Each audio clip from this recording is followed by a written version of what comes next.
So what's up ka-adventure, kumusta adventure nyo today? So ngayon nandito na ako sa labas, no, kasi pupunta ako dun sa nakita kong tindahan ng gulong na mura. May nakita ko doon yung base tires.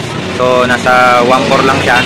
At kagabi nagtanong ako kasi may kasama daw na tire sealant yun, no.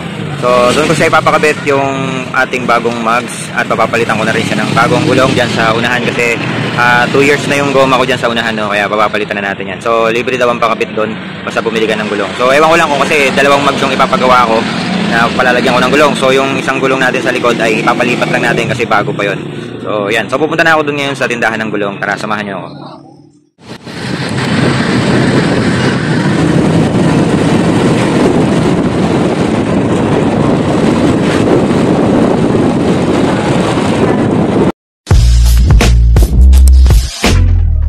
Oh yeah.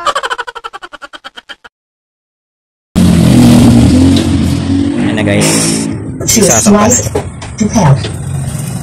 Sinampa na si Red Tube.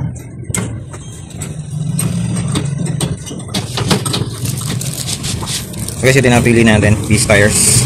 Beast tires na 1890. Ayan. Pang Honda Click yan. So doon ito ilalagay sa harapan. Ayan.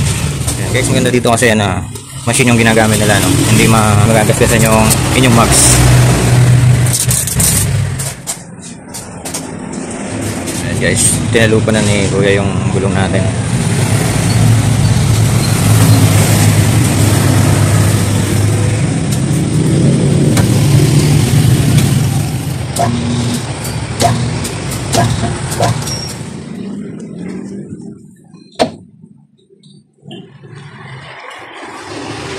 Ano yung pinapahid, Kuya? Sabon. Wala akong pandigit. Wala akong pandikit. Para hindi mga singaw. Hindi.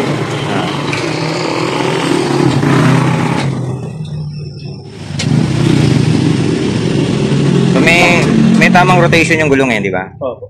So ayan guys, konting tips lang po, kapag beast tires po ang ginamit ninyo, sundin nyo yung indicator kung saan yung tamang ikot ng gulong kasi pwede yan sa harap at pwede yan sa likod. So depende yan sa rotation. So kapag kasi sa harap mo inilagay, baka isipin nyo na mali yung ikot ng gulong, no, kasi parang iba yung design kasi niya. So para siyang Pirelli, no, yung design niya. Kaya naman guys, napakahalaga na basahin ninyo yung indicator, yung tamang ikot niya, kung saan yung rotation niya. Natin kung kasi yung gulong ko Ano sa plaka? Valenzuela. Oo.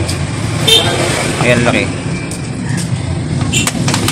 Nagmarunong ako, pinokpok ko Kasi doon sa yung tinanong ko sa pinsan ko kasi nagpaano din siya sa Melolumboy. 1,000 daw isang gulong. Try mo kayo namang ring Sa Caloocan? Oo. Nga, nakita ko nga sa YouTube Pinokpok din yun. Yun nga, kaya nga pinokpok ko kasi napanood ko yun. Wala pa naman siguro yung gamit nila. Pinokpok ko, tingnan mo.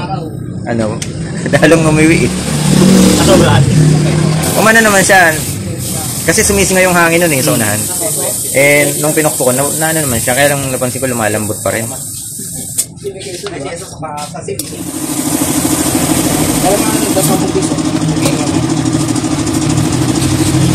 Eto, tingnan mo.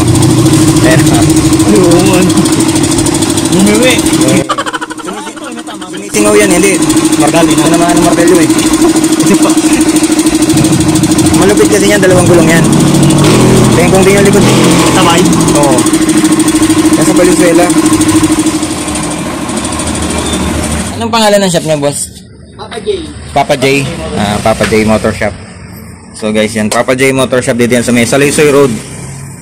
Dali makita yan, katapat lang ng Villarica Mansion yan. Ito yung Papa J.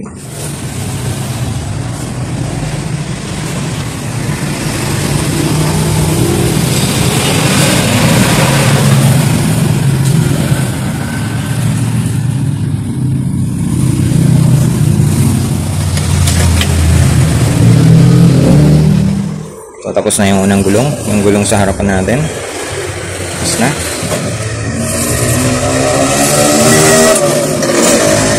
So guys, ito yung medyo critical kasi kapag yung gulong sa likod ang tatanggalin mo, ang dami mong tatanggalin mo pa yung tambucho niya. Ayan. tinatanggal pa ni Kuya yung tornilyo sa ilalim. Yan sa tambucho. Kaya kung talagang wala kang gamit, dalhin mo na lang sa motor shop, no? Kasi mahirap mag-DIY. Kailangan marunong ka talaga dyan.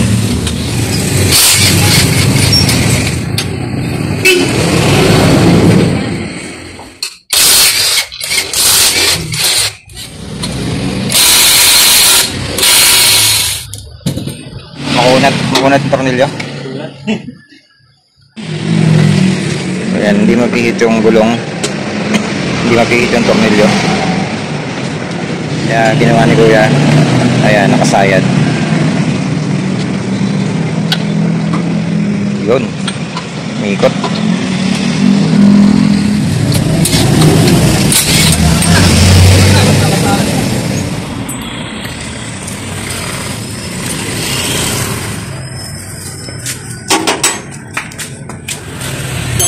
Light lang yung promo eh.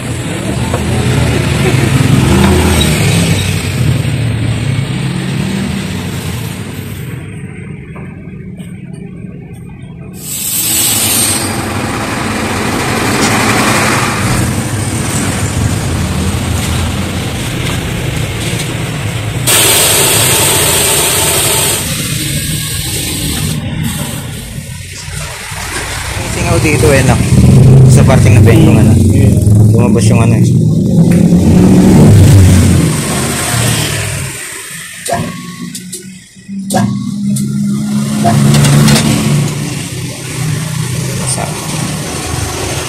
Kaya nililinis ni Kuya yung ano, naiwan ng ano, tire sealant doon sa gulong, no? Basang-basa eh. Bago lang kasi din yung gulong na yan. Kakabili ko lang yung mga 3 weeks ago lang. No, and then yun nga, nangyari na yung bengkong. Kaya ayan, sayang din yung tire sealant. Pero syempre, kailangan na rin palitan yan.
Ano tamang hangin ng gulong, Kuya?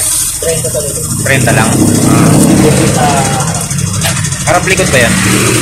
sa harap 20 lang. Harap 20. 30.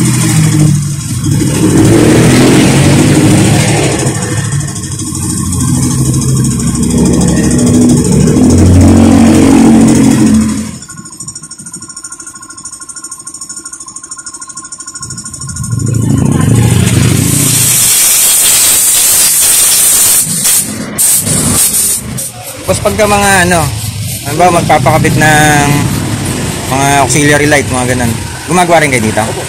Ah, Lahat po nagano tayo. magkano naman yung ganun? Pagka ano, magkano yung ganun? May package ba kayong ganun? Mga magkano yung abot? Depende po sa ano eh, sa salary na MBL natin. Iba presyo. Iba-iba presyo. Pero ano yun? Isang set na ba yun? Depende sa gusto ng customer. May set naman tayo sa salary. Siguro mga ano. 2.5 to 3,000. 2.5 to 3,000. Kasama na yung labor. Okay.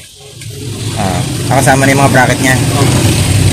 May puputulin bang wiring doon pagka mga ganun? Ano? Top to top lang. Top to top lang. Okay.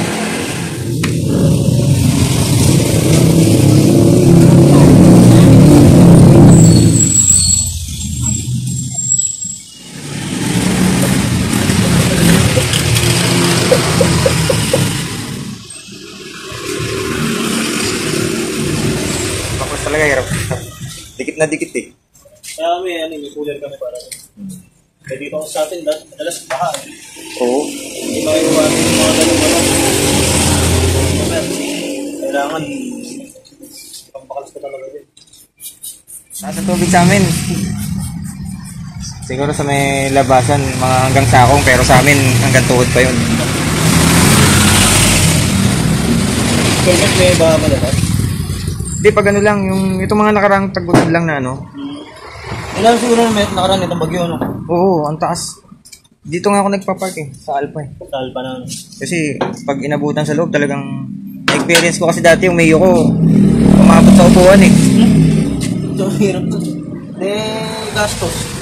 Hindi naman naagapan naman, nailabas kagad lang. Kasi yung mga nakaraang taon na biglang di ba mga habagat, biglang tumataas yung tubig. Inakay namin palabas dyan Kaya yung mga taga sa amin labasan ng motor dyan pagbaha eh. Nung minsan inabutan sa loob ng bahay, itinungtong ko na lang sa yung lamesa, nilagyan ko na lang ng plywood na makapal. Sinampa namin doon yung Mio. Saan, ganun din nga. Wala, hindi na makakalabas eh.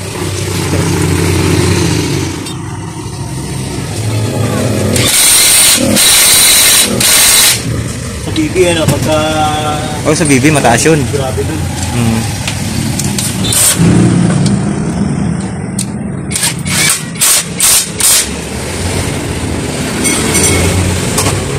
Ito pa yung mga gulong nila. Gripter Quick. Gripter saka Quick. Ayan.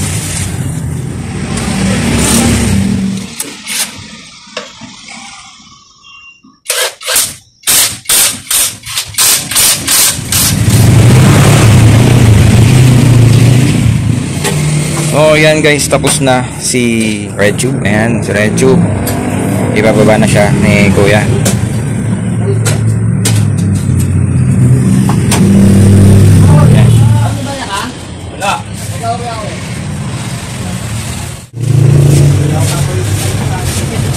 Boss, thank you boss ha. Boss, anong pangalan mo? Paul. Si Paul, yan. Thank you kay Sir Paul. Boss, anong pangalan mo?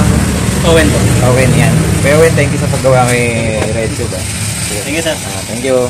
Bye. So, na guys, si Red Tube, bagong-bago na yung gulong ni Red Tube. Yung kanyang mags, ayan.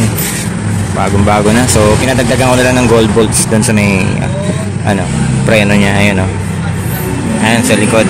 Bago rin. So, meron na tayong bagong bebengkongin. Joke lang. So ayan ka-adventure, maraming salamat sa pagsama sa aking vlog na ito. So hanggang sa muli ka-adventure, maraming salamat. Ito ang Ron TV Adventurero. Lagi mong tatandaan na ka-adventure, maging mabuti ka, gawin mong tama kahit wala na nakita. Okay? Peace out.